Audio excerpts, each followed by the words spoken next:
اسلامی امارت سخندوی د شریعت د الله د دین لخر د امت فتو عزت سمعنا واطعنا لا اله الا الله. دویم درس د فکری ارغل تر پیژندلو وروسته لازمه ده پر هغو لارو چارو بحث وشي چې د دې ارغل مخنیوي پرې کیږي، ځکه کچېرې دا ارغل سطحي وګڼل شي او د دفاع کولو لپاره یې هڅه او هاند ونشي، نو طبیعي ده چې هم بخپل دین له لاسه ورکړو او هم خپل اصیل اسلامي فرهنګ.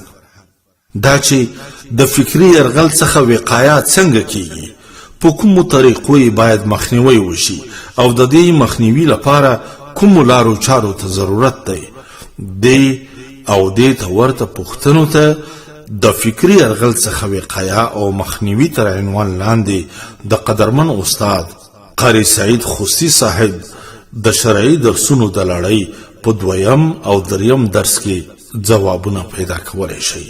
له تاسو له نورو مسلمانانو سره د شریکولو هیله هم کیږي.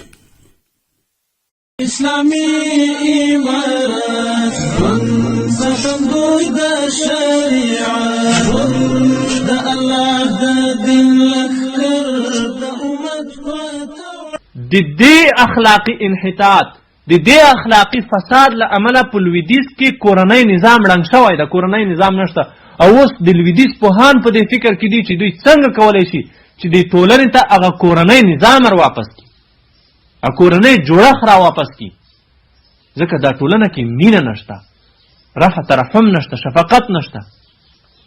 بیا د بیمار هغه د دوه کسانو د عشقي اړیکې وي یا هغه د زنا اړیکې وي چې هغه یو نیم ساعت یو ساعت خوند وي، د دوی منځ کې محبت وي، نور ختم، نور بیا هېڅ شی هم نه وي.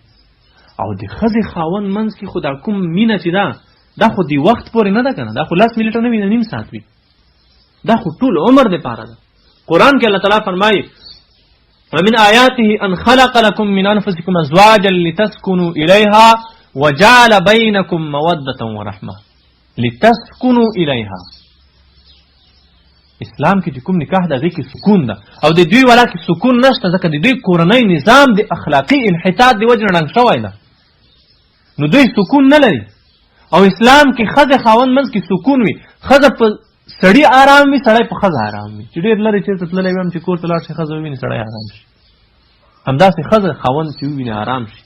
وجعل بینکم موده ورحمه، مودت او رحمت د ښځې منځ کې ښځې خاوند منځ کې بې انتها زیاته مینه وي او رحمت هم په یو بلې سخت زړه خوږېږي.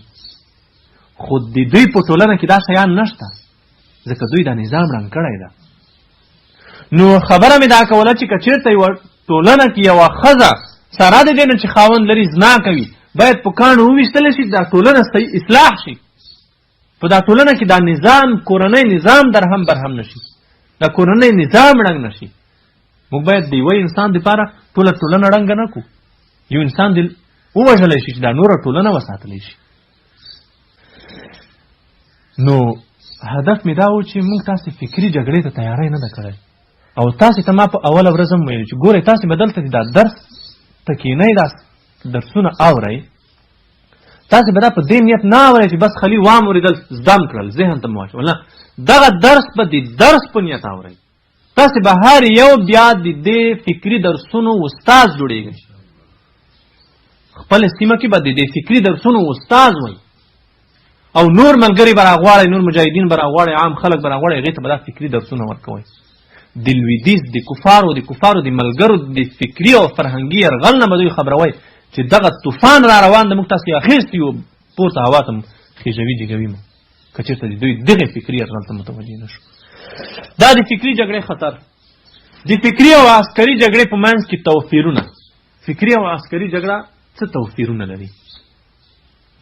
لومړی توپیر، فکري جګړه عسکري جګړه ښکاره وي، څرګنده وي، فکري جګړه پټه روانه وي. عسکري جګړه ښکاره وي که امریکایانو په افغانستان یرغل وکړو، تیارې برتلې، بمبار به یې کولو، ټانګونه به راتلل، کلي به یې ړنګول. امریکایان به راغلل، خلک به یې ونیول، څوک به یې شهیدان کړل، څوک به یې ګوانتانامو ته یې وړل، څوک به یې بګرام ته یې وړل. بېګناه ښځې او ماشومان به یې په شهادت ورسول. اوسه پورې هم دا لړۍ روانه ده، څرګنده ده که نه، ټول خلک یې ویني. خو فکري جګړه پټه روانه وي، فکري جګړه نه معلومیږي چاته. په افغانستان کې 18 کاله فکري جګړه روانه ده. د فکري جګړې حس او درک یوازې یو څو محدود کسان کولی شي. نور عام ولس د فکري جګړه نه محسوسوي چې موږ په خلاف فکري جګړه روانه ده. هېڅ چاته په مته نه لګي.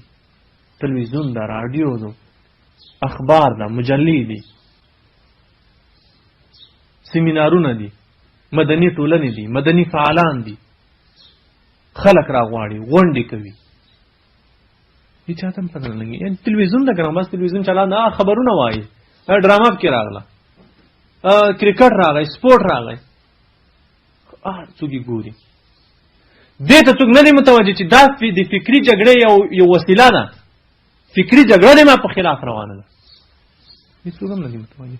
او عسکري جګړه چې ده هغه څرګنده وي، فکري جګړه مخفي روانه وي. خو حس کولی یوازې محدود کسان چې فکري جګړه محدود کسان حس کولی شي. هر څوک یې نشته حس کولی چې زموږ په خلاف دا د فکري جګړه روانه ده.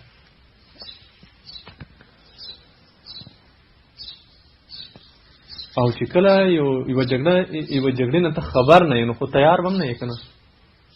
چې ته خبر نه یې چې ما په خلاف جګړه روانه ده، نو خو خبر به هم نه یې. یو فرق. دویم فرق دا ده چې په عسکري جګړه کې مقابل لوری هم عسکري وي هم نظامی وي. خو په فکري جګړه کې مقابل لوری بې دفاع ولسي خلک دي.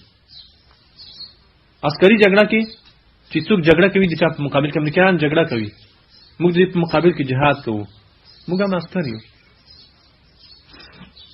ماین لرو، واسکټ لرو، موټر بم لرو، ټوپک لرو، راکټ لرو، زړکۍ لرو، مقابل کې جګړه کوو. دویم عسکري نظامیان دي، موږ هم نظامیان. خو د فکري جګړې په مقابل کې خلک مطلق بې دفاع ولسي خلک ده. همدا فکري جګړه ده، فکري ده، دوی روانه کړې ده. تلویزیون چالان ده، راډیو چالان ده، سیمینارونه چالان دي، اخبارونه چالان دي، روزنیز ورکشاپونه چالان دي. مقابل لوری څوک ده؟ بې دفاع ولسي خلک ده. هغه نه د دې جګړې په مقابل کې تیاری لري، نه ځان ساتلی شي ترې، او نه دا درک کولی او حس کولی شي چې د ما په خلاف جګړه روانه ده. ما مخکې درته ویلي په کور کې تلویزیون چالان ده، خبرونه اوري،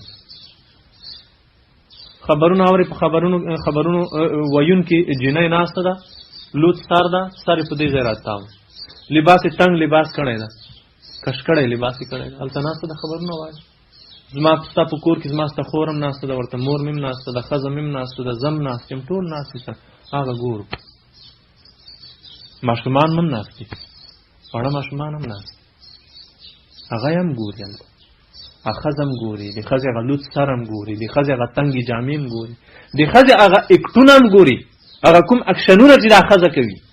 بیا د ښځې سره په څنګ کې یو سړی ناسته، سړی هم ناسته ورسره، هغه د سړي سره چې په کوم انداز دی لګیا ده، هغه هم زما ستا کور کې ټول ګوري. د دې کورنۍ چې هلته هغه تلویزیون ولته رګېدلی ده، دا خو خبرونه دي، خبرونه خو یې پرېږده، هلته سریال چالان ده، ستاره افغان چالان ده، یا دری مرچل چالان ده، یا بل فلم سریال چالان ده، ترکی سریالونه چالان ده. هلته یو هلک ده، په یو جینۍ میان ده، پیادوي ماغ په هغه جینۍ میان ده، هغې پسې کور ته ورځي، د کور نه یې راباسي، کور ته ور اوړي، وسایل دي، څنګه ور اوړي، څنګه ورځي، څنګه د جینۍ سره اړیکه جوړوي، څنګه د دې نمبر پیدا کوي، څنګه هغې ته اول وایي چې زه ستا سره مینه لرم، څنګه دا رابطه څنګه جوړوي. بیا آخر الامر دغه جینۍ د لاسه نیسي، تختوي د ځان سره، بیا یې بیا دغه جینۍ که ته په لاس نه ورځي، دی راځي ځان ولي، ځان مړ کوي، یا هغه جینۍ مړ کوي. دا ټول جریان زما ستا په کور کې زما ستا ښځه، خور او مور او ماشومان ټول یې ګوري. څومره سخته جګړه د ما او ستا په مقابل کې د خلکو روانه کړې ده، او زه ورته ناست یو، ورته خو یو شی هم نه لرو که نه، بې دفاع ناست یو، ویتیلی هم نشي چې ما ګوره، ځکه خو تا خپله راوړی ده ورته، چالان کړی ده هم ده ورته. که کوم ځای کې بجلي نشته جنریټر دی ورته اخیستی، جنریټر نه چالانوي، هغه تیل هم ته راوړې ورته، او ښه خوندور ناست هم یې ورته، ماشومان یې ګوري. نو ستا ماشوم، ستا وړوکی ماشوم، هغه د که لور ده که زوی دی ده، هغه چې کله دا جریان ګوري چې یو هلک د په جینۍ څنګه مینېږي، څنګه هغې نه نمبر اخلي، څنګه هغې سره اړیکه جوړوي، څنګه هغې ته کور ته ورځي، څنګه هغې سره په مکتب کې اړیکه جوړوي، څنګه هغې سره په کلاس کې اړیکه جوړوي، څنګه هغې سره په لار کې اړیکه جوړوي، دا ټول جریان دغه ماشوم ګوري. نو بیا اړتیا شته چې دته څوک فحاشي ور وښیي؟ نه، بیا خو اړتیا نشته، د هر څه زده کړل، لا بلوغ ته نه ده رسېدلی، دا هر څه زده کړل. همدا دلیل دی چې موږ تاسې په ټولنه کې واړه واړه ماشومان دي، ګیره او برېت یې نه وي راغلی، په یوه لویه فتنه اخته وي، په لویه فحاشۍ کې مبتلا وي. وجه دا ده چې د فکري جګړې په مقابل کې زه ورته بې دفاع ولسي خلک یو، مطلق بې وسلې یو، او هلته جګړه روانه ده، او جګړه یو ساعت هم نه ده، نیم ساعت هم نه ده، 6 ساعت هم نه ده. 4 چینلونه دي، تلویزیوني چینلونه، او 214 فم راډیوګانې دي، 214 او 4 څو به شي؟ تقریبا 300 یې وښیه، 300 چینلونه. دا د هر چینل په روزمره ډول څو ساعته خپرونه فرض کا؟ 3 ساعته فرض ده. 300 چینلونه په ورځ کې 3 ساعته خپرونه کوي، 3 ساعته خپرونه. نو 3 په 3 کې ضرب کا 900 ساعته، په 24 ساعتونو کې 900 ساعته اتا په خلاف فکري جګړه روانه ده، 900 ساعته. او په دې 900 ساعتو کې مسلسل دا خبره کېږي چې طالب ترهګر ده،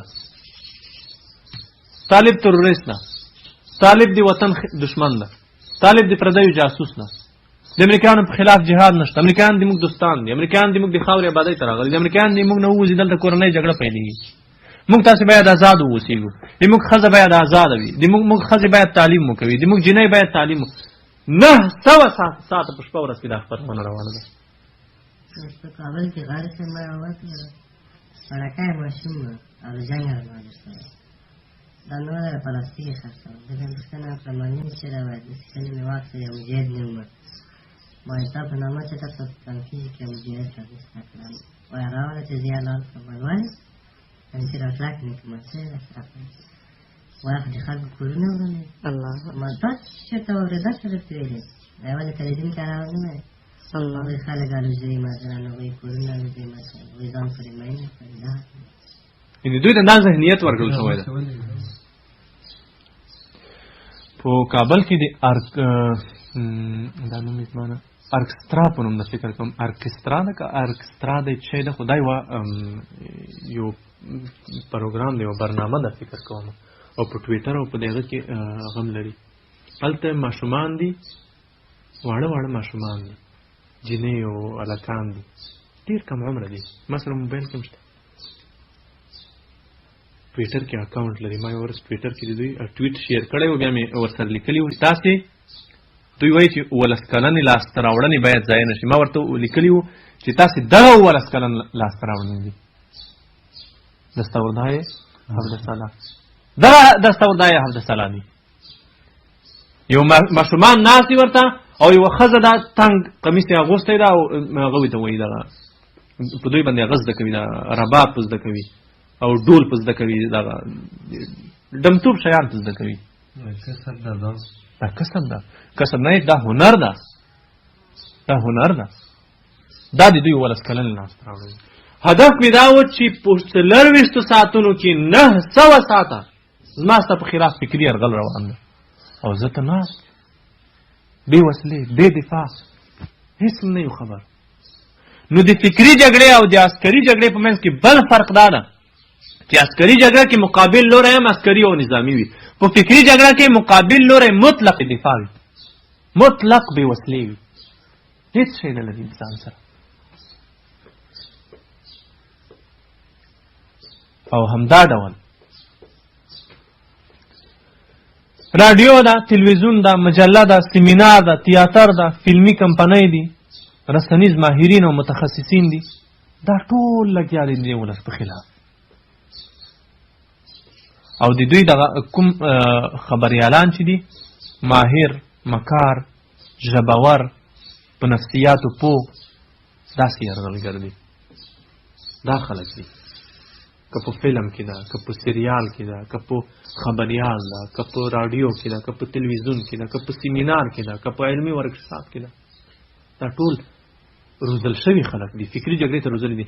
او زما ستا څوک چې د دې جګړې لاندې یو، او زما ستا کور کې ښځه او ماشوم ده، هغه بیچاره په 2 ځینو خبرم دی نه تعلیم اخلي، هم دی درس اخلي.